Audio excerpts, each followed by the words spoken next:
have to rest?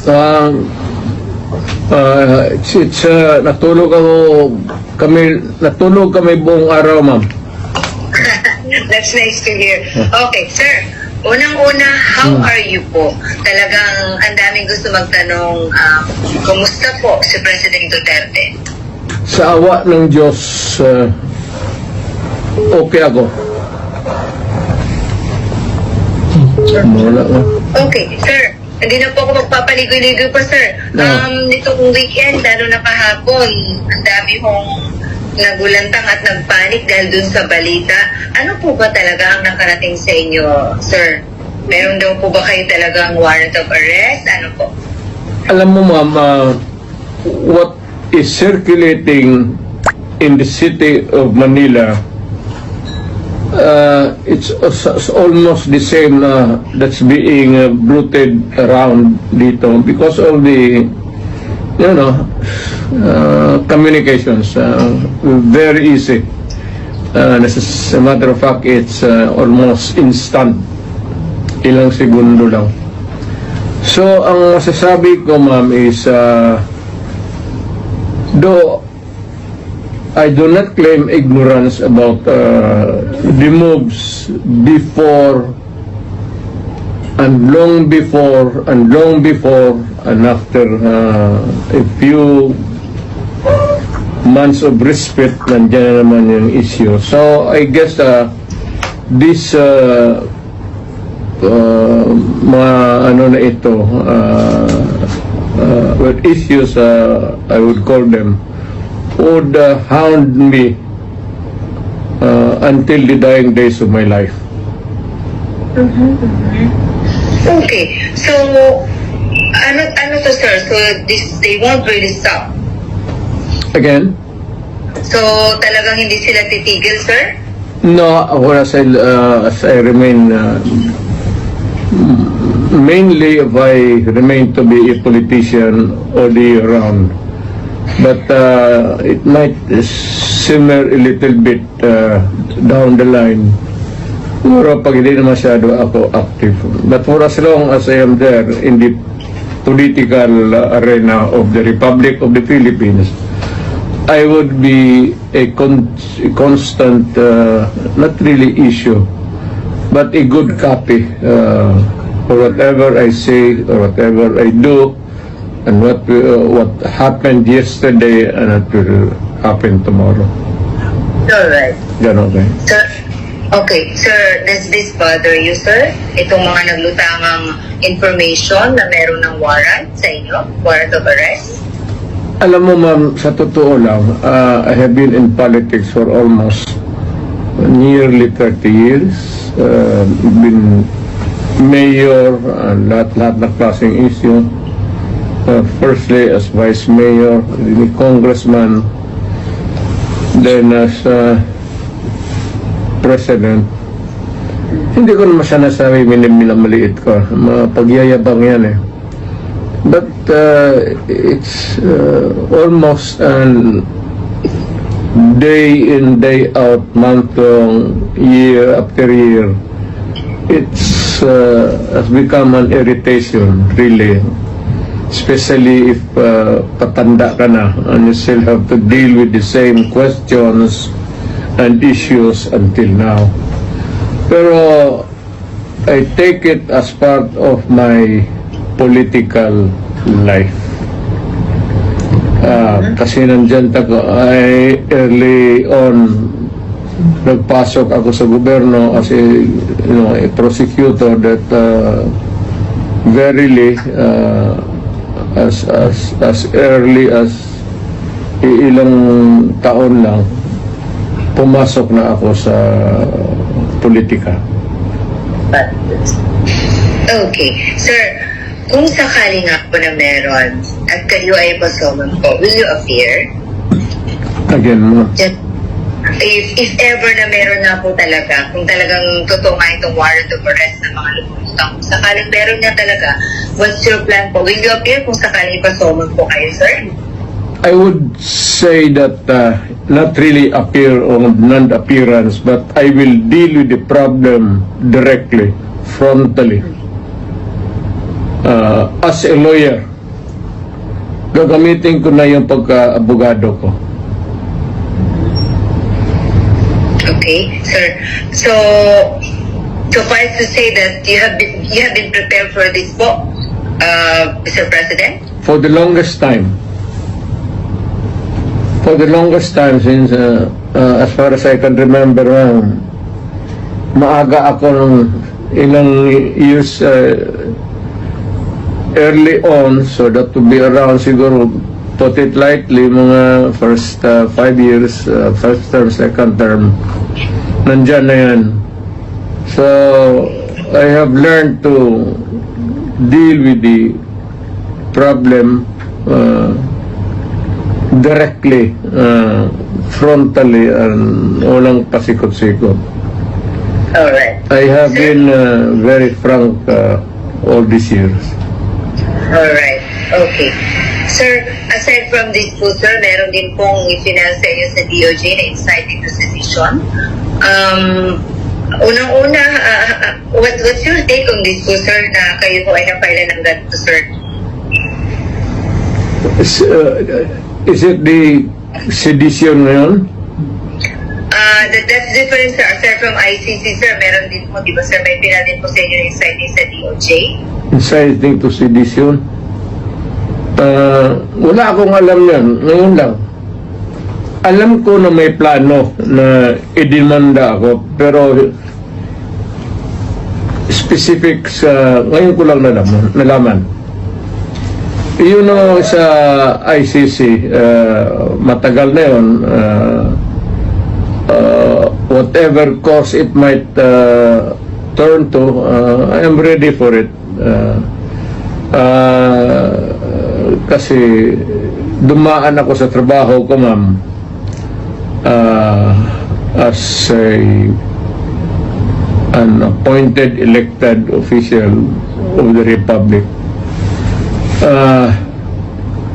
I do not no excuses to give. I offer no apology. I did what I did because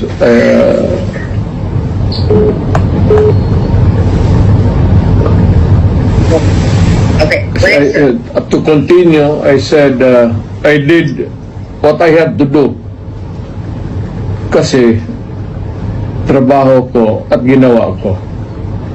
Whether or not it would run me down or push me up,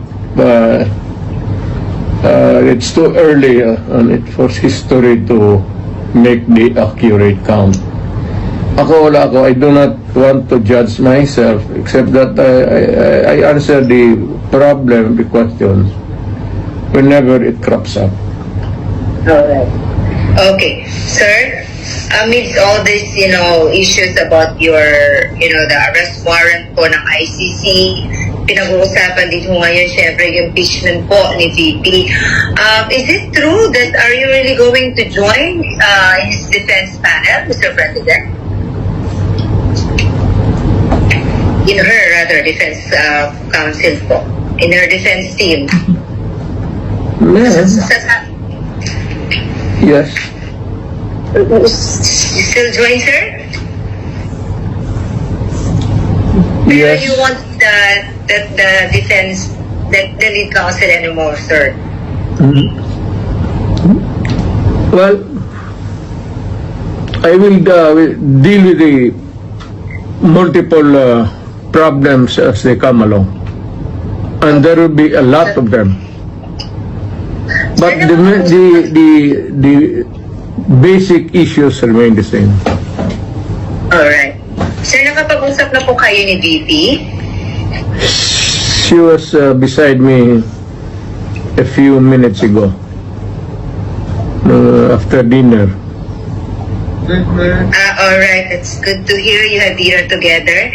Sir, ano pong pinayo niyo sa kanya, sir? If there's any po. Na pag nawala ako sa political scene, either natanggal ako o namatay ako or whatever, for any reason, sabi ko sa kanya, hiningi ko na sa Pilipinas na tulungan ka pagdating ng panahon mo.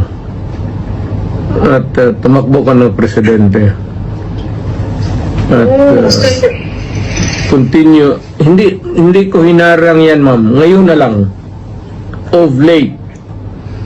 Because I think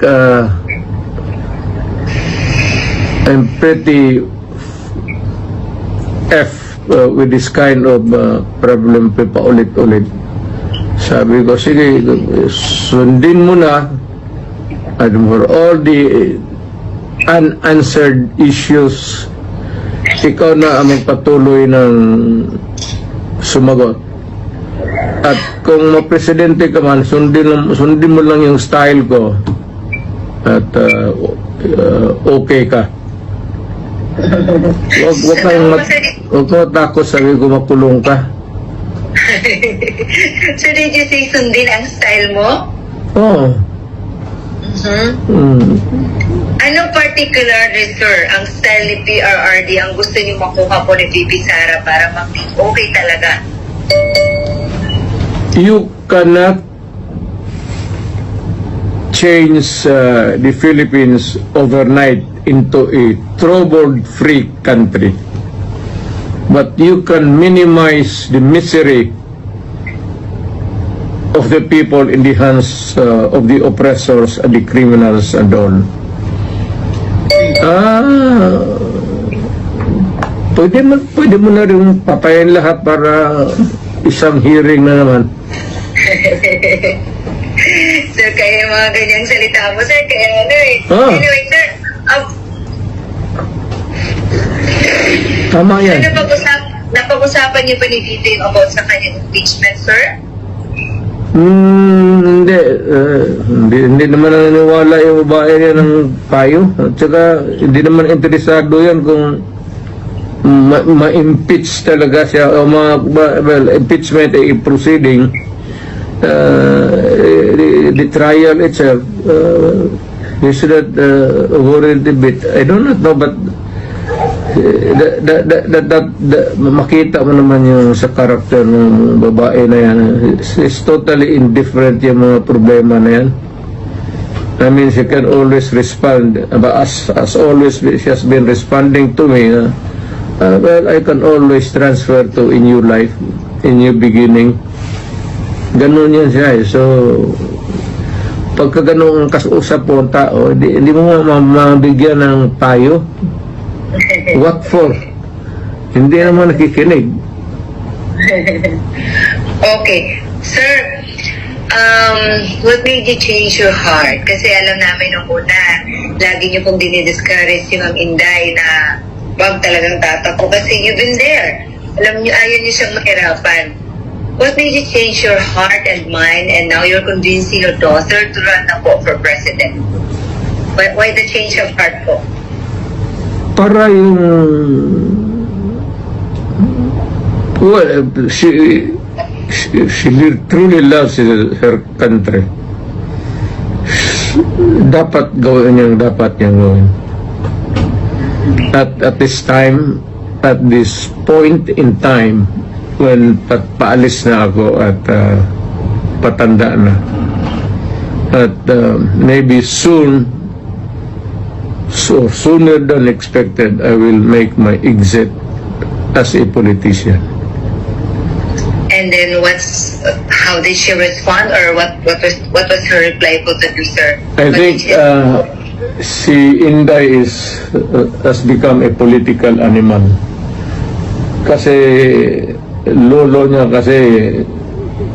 for the longest time governor of Davao Province yung isa pa. Parang pumasok na sa subconscious level niya yung politika.